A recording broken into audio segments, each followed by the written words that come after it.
un podcast de Cooperativa. Esto es un fragmento de la novela Y corría el billete, de Guillermo Matías, escrita y publicada en el año 1972. Me tengo que confesar contigo, porque quiero limpiarme, hasta el último concho del alma para tener derecho a quererte. Me he vendido como un pingo.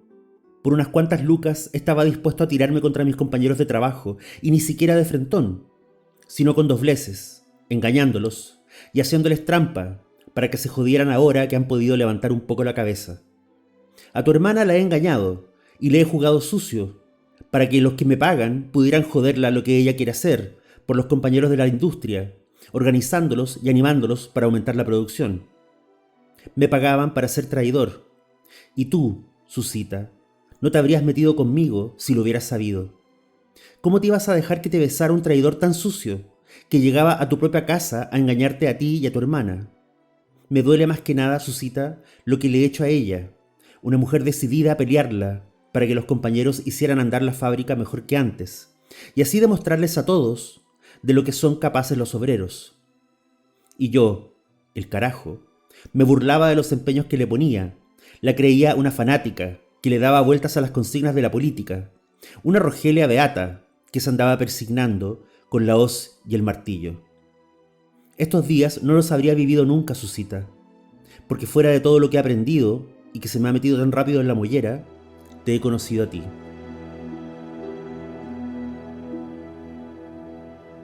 Este es El Contador de Películas.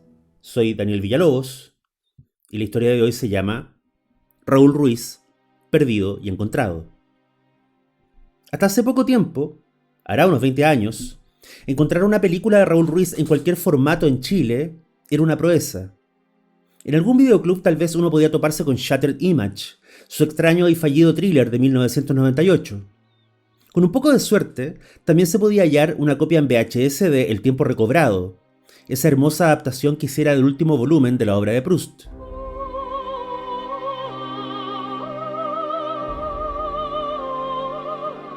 Y por ahí andaba, a veces en los mesones del Persa o en viejos videoclubes de barrio, el video de Palomita Blanca, la película que Ruiz filmara en el Chile de la Unidad Popular, pero que recién se había estrenado en 1992. Lo conocí en el Festival de los Dominicos, un festival que se hizo en Piedra Roja, eran puro hippie.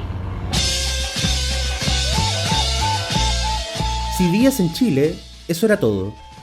Para adentrarse en el resto de la extensa filmografía del cineasta, tanto chilena como extranjera, había que encomendarse a la buena voluntad de los festivales, ciclos de cine y esa pesca milagrosa que era el trasnoche del TV Cable. En el otro lado de la experiencia cinéfila estaba la experiencia muy chilena y muy poco cinéfila de enterarse de los argumentos de las películas de Ruiz a través de sus entrevistas. El director venía a Chile o hablaba con un medio chileno y explicaba: hice una película sobre un barco de muertos. O hice una película sobre un profesor que ha memorizado cientos de nombres de militantes de un partido. O hice una película sobre Chile, pero que la filmé en Francia, y que se llama El odio al país natal.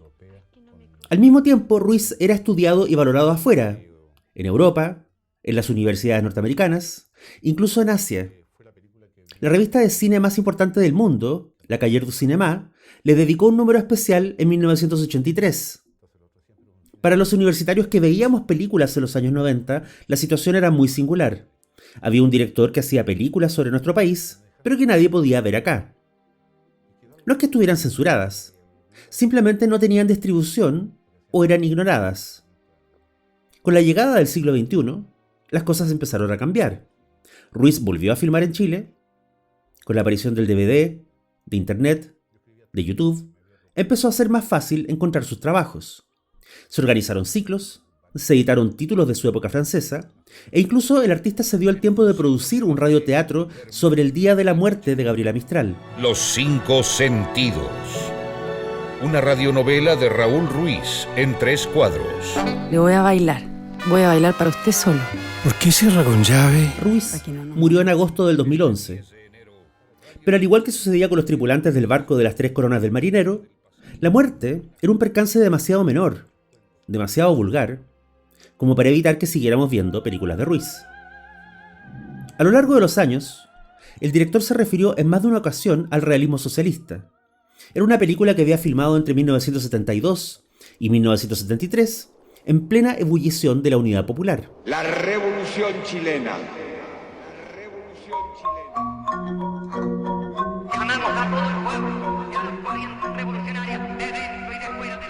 La describió en una entrevista posterior al golpe como un filme destinado a los debates internos del Partido Socialista, con una duración de 4 horas y protagonizado por 2 personajes, un burócrata del gobierno y un proletario de un cordón industrial.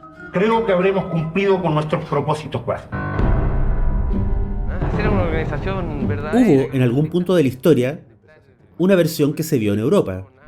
Y había colaboradores de Ruiz que recordaban haber asistido a reuniones, donde el director les mostraba segmentos del material.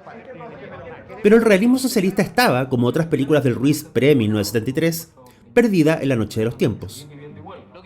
Eso comenzó a cambiar con la intervención de Poetastros, una productora formada por Chamila Rodríguez y Galut Alarcón.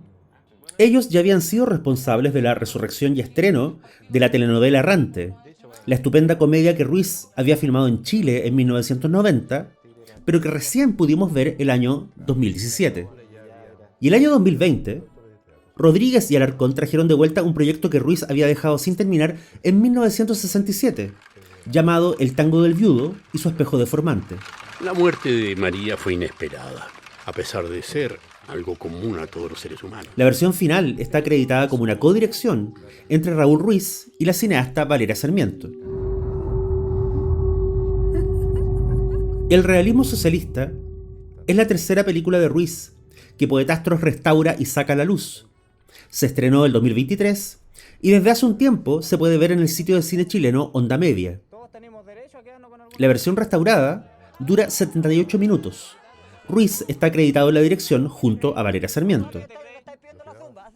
Incluso hoy, a más de 50 años de distancia, con toda el agua que ha corrido bajo todos nuestros puentes, más acá de los golpes militares, los exilios, las reinvenciones, los estallidos y constituciones que nos separan de su origen, la película resultante es un objeto fundamental. Fundamental para entender la obra de esa que algunos llaman la etapa chilena de Ruiz, la etapa pre-golpe militar. Fundamental para recordar la clase de dudas y pasos en falso que se vivían en la Unidad Popular. Pero también fundamental para preguntarnos por la manera en que las artes y los medios de comunicación han esculpido un recuerdo consensuado de lo que fue el gobierno de Allende. La obra no tiene el mismo humor de otras películas de esa etapa de Ruiz. En ese sentido, no es palomita blanca y no es la expropiación. La risa del realismo socialista es una risa amarga, cruda. La risa del enterrador, o quién sabe si la del enterrado. Tiene 2 líneas que se van cruzando a lo largo del metraje. Una es la de un grupo de burócratas del gobierno, funcionarios de medio pelo que se ensarzan en discusiones circulares en oficinas vacías. Sus discusiones parecen ser muy serias, pero en realidad no lo son. En el fondo, tienen el tono de las discusiones en el patio de un colegio de hombres. Yo soy más socialista que tú, yo tengo mejores ideas que ustedes, yo voy a sacar esto adelante y ustedes no entienden nada. La otra línea de la película es la figura de un obrero que se llega a una toma de terreno y que dentro de la fábrica tomada donde trabaja vive su propia mini versión de la gran tragedia social. Lo que para los burócratas no es más que teoría rimbombante y autoflagelante, para el obrero es práctica pura y dura. Al integrarse a la toma, le exigen que siga una serie de normas. Al participar en la fábrica tomada, le exigen que siga otra serie de normas. Todo eso en pos de un ideal, el ideal del hombre nuevo, el derrocamiento de la burguesía y el triunfo de la clase popular. Pero por ahí es donde se cuela esa gran pregunta que se asoma en el cine de Ruiz durante todo ese periodo, y que incluso se filtra hacia sus filmes europeos, como Diálogo de exiliados y La vocación suspendida. Esa pregunta hoy suena de rigor, aunque en esa época debe haber sido muy mal recibida. Y podríamos enunciarla así. ¿Tiene este país el capital humano para llevar a cabo el programa del sueño socialista? La respuesta de Ruiz fue: claro que no. Ni siquiera tenemos capital humano para dejar de creer en fantasmas y apariciones. Menos lo vamos a tener para sacar adelante un cambio que implique dejar atrás los vicios y las malas costumbres. Los funcionarios, ese grupo que debería ser la materia gris del proyecto del Estado, se disuelven en debates que nunca se resuelven porque ni siquiera llegan a ser debates. Y los proletarios no tienen los medios ni la paciencia para esperar el inexorable avance de la historia. Ellos necesitan comida para sus hijos hoy día, no en el futuro esplendoroso que les prometen los políticos. Al obrero de la fábrica lo abordan sus compañeros en plena faena. Le dicen que otros lo han acusado de llevarse herramientas para la casa. El obrero, sin chistar, les explica que ya que ahora la fábrica expropiada es de todos, eso significa que también es de él. Entonces, ¿por qué no puede llevarse algunas cosas a su casa si él es uno de esos dueños? Esto que dice el personaje puede surgir de la malicia o de la ingenuidad. Quizás es el chamullo del ladrón pillado en falta, o el argumento de quien de verdad no entiende cuál es el delito.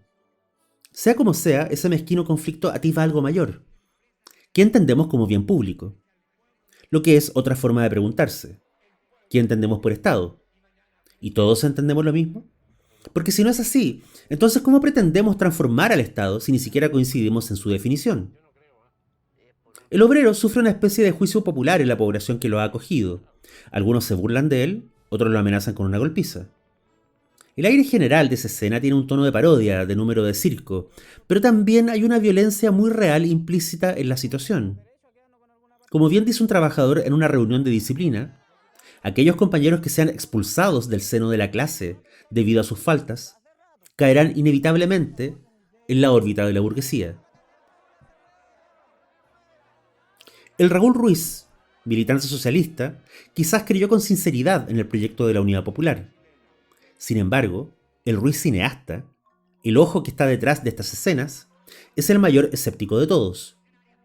No es un escepticismo burgués, ni una mirada paternalista. Es el descreimiento que nace de mirar el proceso con los ojos bien abiertos. Allá, en las oficinas vacías, están los funcionarios soñando con un frente amplio, con programas de cultura, con un festival de poesía. Acá, en el barrio de Las Tomas y en las fábricas expropiadas, están los proletarios descubriendo en el día a día que decir nosotros no siempre quiere decir nosotros. Le preguntaron una vez al francés Jean-Luc Godard, ¿qué quiere usted decir con sus películas exactamente? Él contestó, quiero decir, pero no exactamente. Nadie dice nada muy exacto en una película de Ruiz. Y si alguien dice algo de una manera muy tajante, o está citando un libro, o está arengando a una audiencia que no le cree ni lo que reza.